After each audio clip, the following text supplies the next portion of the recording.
Alright, guys, since we have reached over 500 subscribers, I'm going to have my assistant ask me some questions and I will answer them. We'll start with a question from Whispering Scream. Question 1. How did you create the character, the Keeper?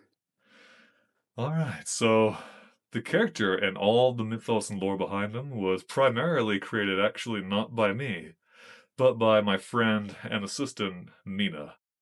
Question 2. How many blooper reels do you have in your suit? Need proof. So there's been quite a few. Unfortunately, a lot of them were stored on a hard drive that I was switching over from my computer. And once I switched over to the new hard drive, some of the old stuff got deleted. So a lot of those blooper reels no longer exist, but there will be at least one at the end of this video. Question 3. What other projects do you have going on? So other than my creepypasta narrations, I do a lot of writing, and what I'm the most excited about in terms of my writing would be my Crowns and Covenants series. I've been writing that ever since I was in middle school. And it's big. There's going to be about 7 books. Each one's about the size of, let's say, like a big Harry Potter book. And it's about werewolves and vampires, more or less. So I think eventually I'm going to release some narrated chapters of that on the channel. So watch out for that. Question 4. Why did you want to start your channel? Oh, so growing up, I've always loved storytelling, whether it was written or spoken. But I also had a lot of people tell me that my voice was good and they wanted me to do either radio or audiobooks or something similar. But in recent years, I had two friends who were from different friend groups tell me, you really need to look into creepypasta and do that because you have the perfect voice for it. And at the time, I loosely knew about it, but not much. But they both helped give me some guidance on it. And eventually I realized, yeah, this is actually really cool. And I think I've, with their help, have the tools to pull it off. And now we have a question from Thorfather. What's your favorite thing to narrate besides this type of genre? Do you plan on doing any other type of voiceover narrations? Okay, so I think my favorite would be fantasy. Uh, I've noticed whenever I'm picking out horror stories, I'll do like pretty much any kind of horror story for the most part, but I tend to gravitate towards the stories that have a bit of a fantasy flair, especially if it's werewolves or vampires, which should be no surprise. But I also really like any kind of story that really makes you think, that has like a lot of almost a Inception level twist to it. So those two are pretty big. I also enjoy doing, and this is a pretty stark detour from creepypasta, but I like doing children's stories for like my nieces and nephews and just other family members. And I've done a few comedy videos, some from my other channels, which are just way small and insignificant, but also just for some friends and family as well. So really anything in those genres I enjoy a lot. A few questions from the Mythical program. Question 1. What do you see as the future of your channel and content? Are there any new ideas or projects you're excited to work on? Well, that's a great question. So for the future of the channel, there's a new project I have in development, and this has been brewing for quite a while. It's quite complex. There's been a lot of different things I had to line up to get right. I don't know how soon it will come out. I'm hoping within maybe the next 2 months at the soonest. And it's still going to be within the realm of scary storytelling, but it's going to be pretty unique. And it's going to involve you guys, the audience, way more than what my current videos do, and how you guys interact with it will change how this new project pans out. I don't want to reveal too much, but I really think you guys are going to enjoy it. Question 2. How far do you want to go with voice acting? Is it something you hope to pursue professionally long term? Okay, so I'd like to take my voice acting as far as it can realistically go. As much as I love doing the storytelling, and I obviously want to keep doing that, I would love to do more characters for movies, video games, really just any kind of storytelling genre or format. Question 3.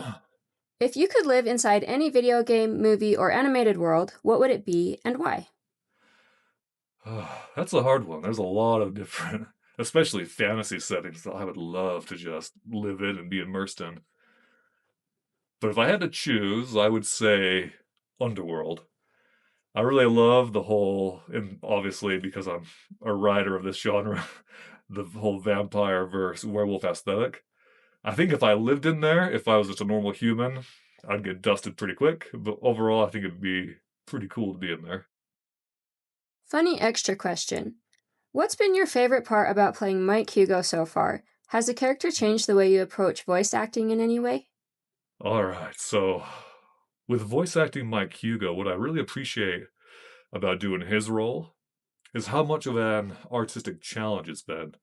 That character is pretty complex, more than I thought he would be, because he obviously is that confident, somewhat of a powerful leader, which is, it's pretty stereotypical, but there's more layers to him because he has a lot going on and there's so much happening at once that he's forced to make really quick decisions. A lot of times he makes a really good decision, but there's been times where, due to just how quickly he has to make that decision, he makes mistakes and he has to bear with the consequences of those mistakes. And not only is it a consequence for him, but then there's a ripple effect for everyone under his command, and he has to try to still instill a sense of hope and command to everyone under him to prevent things from falling apart. So trying to convey the strength of that character, but also the nuance of the fear that he actually feels with what's going on. That's been, like I said, a pretty big artistic challenge, but I've been loving being able to take it on.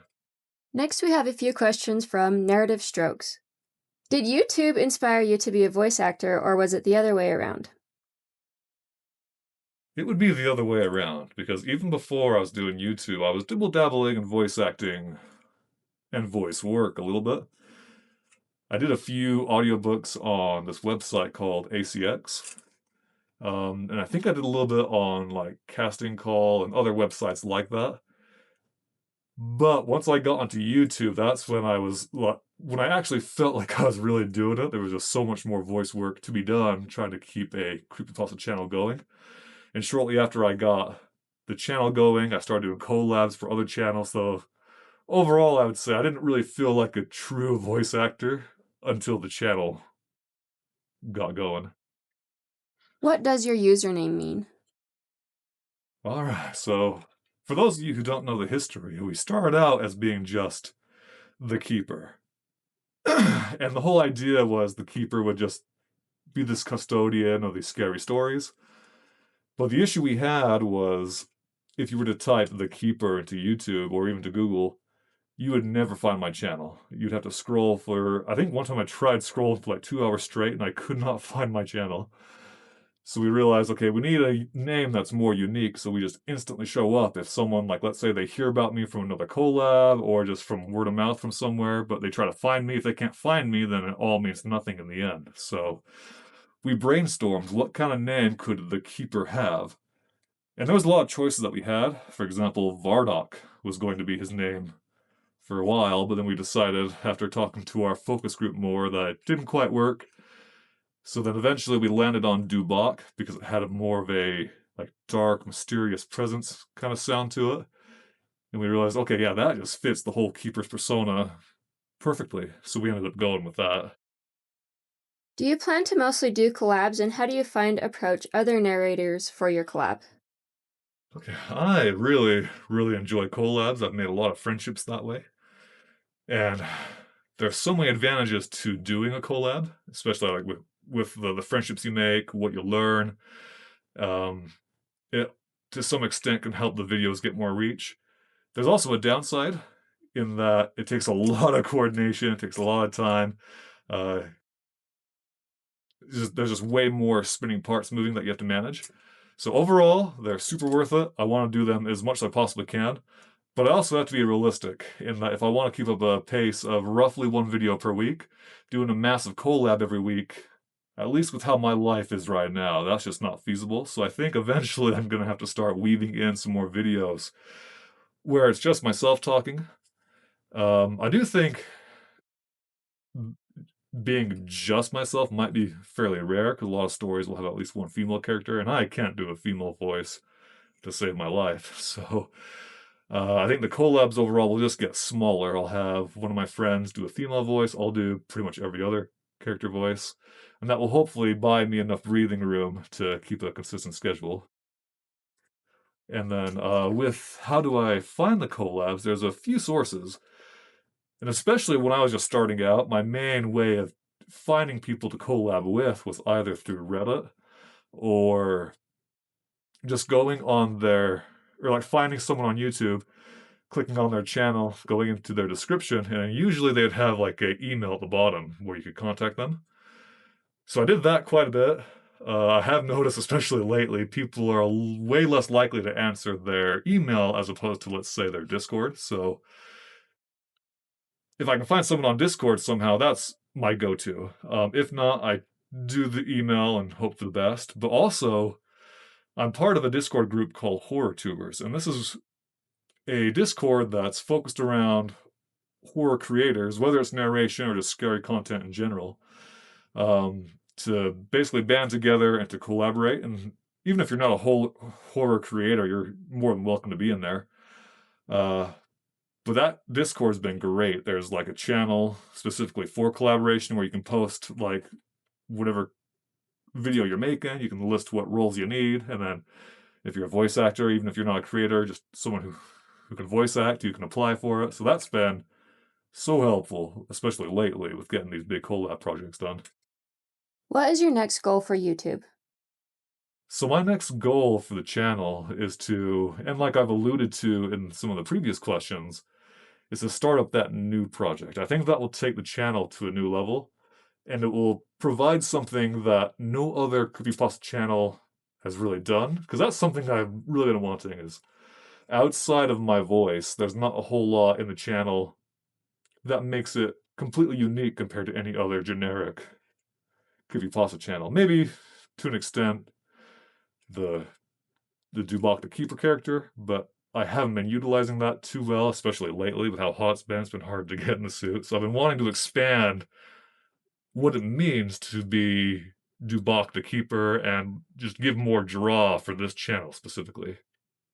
And a question from Remembering John Wonder. How do you feel about a lot of creepypasta narrating legends moving toward a primarily AI production? That's a good question. I don't know the full context of what you're asking. If you're saying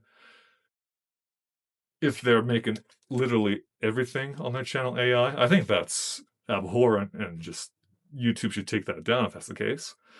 I also don't know what creators you're specifically talking about. If you're talking about, let's say, using AI thumbnails, obviously I would much rather everyone use 100% authentic stuff for every part of their video, but I'm also realistic with the fact that some creators, unlike myself, don't have the means or the opportunity to hire an artist to make them stuff. Plus, there's so many just full-on AI slop channels out there that they can make like 10 videos in a day if they want to, where for me it takes like about 10 days to make a video. So the amount of videos they can pump out is just ridiculous. A lot of these other creators, they feel like they have to fight fire with fire. And what I mean by that is they can make everything on their channel truly authentic except for the thumbnail, and that allows them to almost keep up with the AI channels. And I do think that once you're like, let's say you're doing that and you get to a certain point of success, like let's say as big as Mr. Nightmare or Let's Read or someone of that caliber, I think if you're at that point, there's really no excuse to not be using true AI or true authentic art. I don't know if those creators are or not, but that's just an example. Is I feel like once you get that big, there's really no excuse. But at the end of the day, I do tend to have a lot more respect for the channels that go the extra mile and don't use any AI whatsoever. But there's a lot of challenges with doing that. So at the same time, I'm not going to hold that against them. I'm not going to criticize them for that, so long as they're, because this is more of an audio format and an audio genre, as long as their actual voices are true and authentically human, I am more than fine to collab with them. I'm not going to go out of my way to demonize them in any way. I just recognize the reality that it kind of sucks with how prevalent AI has become. And I think at the end of the day, even those who are using AI, if we could flip a switch and have all AI be gone so everyone's on a level playing field, I think almost everyone would rather do that than deal with the situation that we're in right now. Alright, thank you all for tuning in. I do plan on doing more of these Q&A videos in the future, so if you have any other questions, go ahead and leave them in the comments section of this video, and I'll try to get to them. Other than that, have a great night. Okay, scoot back a little. Okay. Okay, oh. There's good. Over 500 subscribers, I'm going to have my assistant answer. Oh, I can't freaking focus with the light in my face. Do you want me to turn it? No, it's not yours, it's the blue. It's just... Oh, okay. Alright, can I do that other question one more time? Yeah. Okay. It does the same thing with the light.